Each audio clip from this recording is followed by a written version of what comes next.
My name is Winston. Currently, I am an associate professor in the School of Health Services Management at Ryerson University. I have just completed my term as the director of that particular school. I was trained as a respiratory therapist at the Michener Institute in Toronto.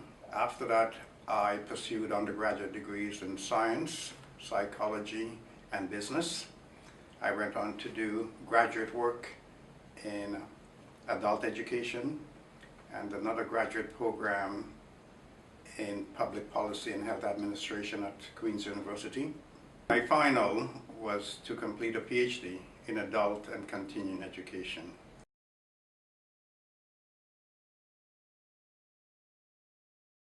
I would say yes, there's a difference in leading in healthcare and leading in other industries.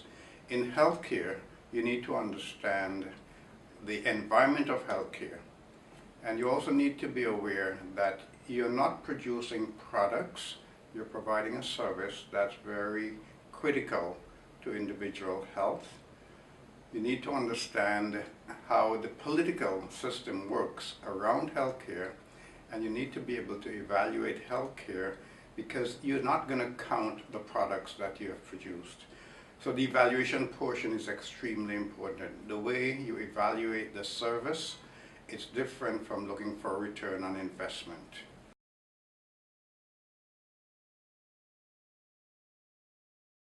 In healthcare, you need to be a great mentor to be a successful manager in healthcare.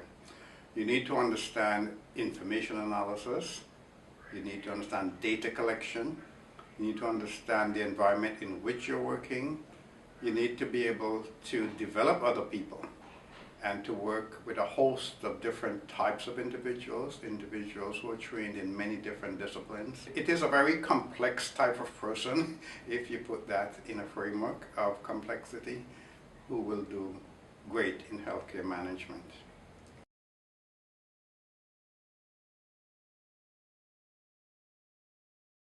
I strongly support a role of interprofessional practice in management of healthcare. The reason is that we're able to bring many different disciplines together for planning, for delivery of program, for evaluation of program, and I'm emphasizing evaluation because the different disciplines will bring their expertise to the table and help the decision maker in determining what's best to be evaluated and how those results should be looked at.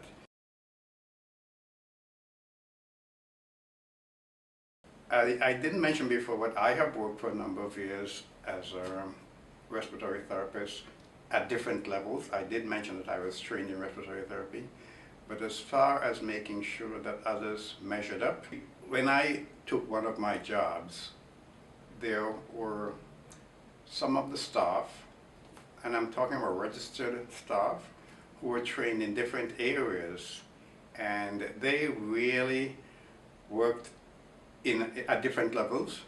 So I had to assume responsibility, especially as a new manager. It gave me a great opportunity to see what levels individuals were operating at, and then I had to design a way to get them all to come up to standards.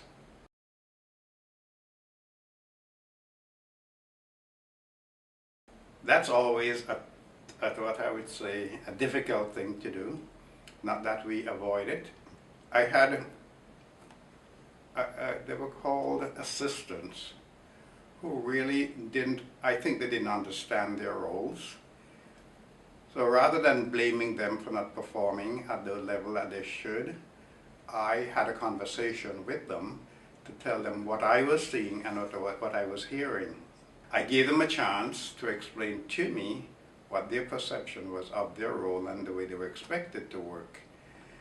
And I realized that there were gaps in understanding what needs to be done. So we designed, I would say, a training program with the input from some of the other technical staff. And the outcome was that these guys were able to do their role in a more satisfactory way. The technical staff was happier with the performance of these individuals who were, again, at the assistant level. And the nursing staff and the nursing units were happier in the responses they were getting from the assistants who previously, I would say, really didn't understand the level at which they should be performing their roles.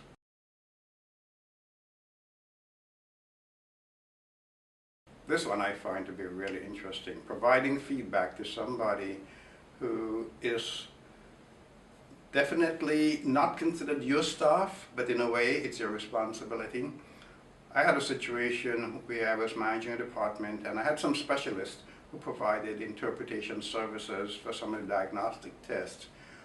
There were standards regarding reporting time, but we had one particular specialist who did not fall into the appropriate time frame for reporting. So we got calls from many of the community physicians' offices about missing reports and reports not coming out. So we knew what the issue was in our home base. So I spoke to this particular specialist and I reminded him of the agreement that reports had to be out within a certain period of time, and I told him the difficulty the staff was having trying to stem the concerns of the physicians' offices in the community. So we agreed that we'll move on and see what happens. Well, this delinquent physician continued to be delinquent. So what I did, I prepared a bill based on predetermined rates that we had agreed on, that there will be a charge.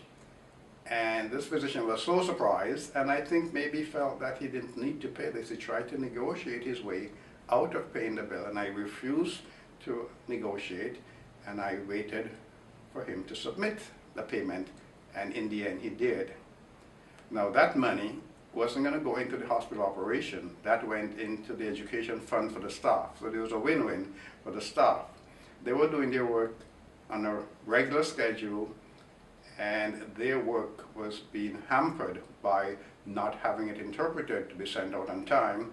So this payment by the delinquent physician really came in handy for the educational services and opportunities for the staff.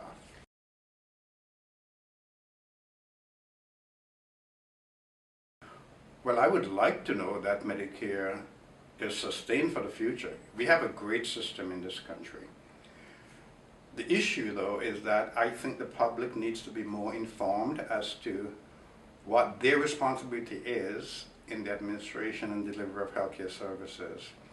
We still talk about healthcare being free. I think the general population needs to know that there's a cost to delivering healthcare. And I think the frontline health service deliverers need to be aware also of the cost associated with healthcare. And the reason I bring up cost is that I have seen a lot of duplication that happens many times with diagnostic procedures, and we need to be more efficient in how we use this. So even though we say it's free, it's not free, but it's a good system and we need to maintain it.